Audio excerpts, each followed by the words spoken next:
All right, this one's going to be a long one. This is number 2. I've got my f and my g function up here.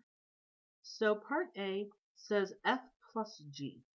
I'm going to leave out my of x here just for brevity's sake.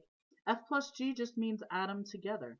So this is the f function, or 8x plus 3, plus the g function, which is the square root of x plus 7.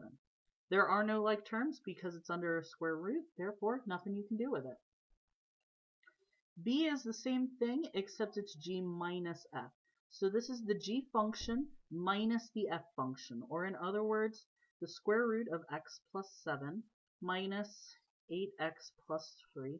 Now I want this one in parentheses because with subtraction, sometimes that has to distribute. This is one of those cases. So this is the square root of x plus 7 minus 8x minus 3. Part C says g over f of x. So this is exactly what it sounds like. It is g function, which is the square root of x plus 7, divided by the f function, which is 8x plus 3. Now with division, there are domain restrictions. And the domain restriction is that you're not allowed to divide by 0. So the same way we did last time, I'm going to take the denominator, 8x plus 3. I'm going to force it to be equal to 0. With a little bit of solving magic, you get negative 3/8. So the domain is all real numbers except negative 3/8. Let's see. Part D is f of g. Now this means take the g function and plug it into the f function.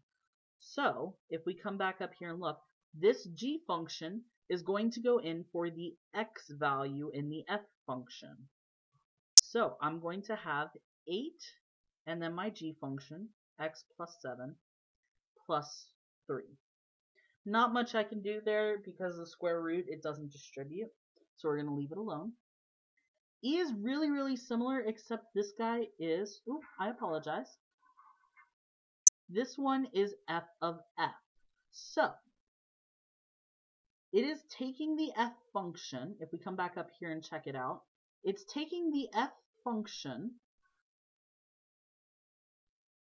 and plugging it in for the x value in the f function. So this is a little bit recursive here. Oh, get rid of that. So what I'm going to have is 8 and then the f function, 8x plus 3, with the plus 3 on the outside. Now this one we can distribute.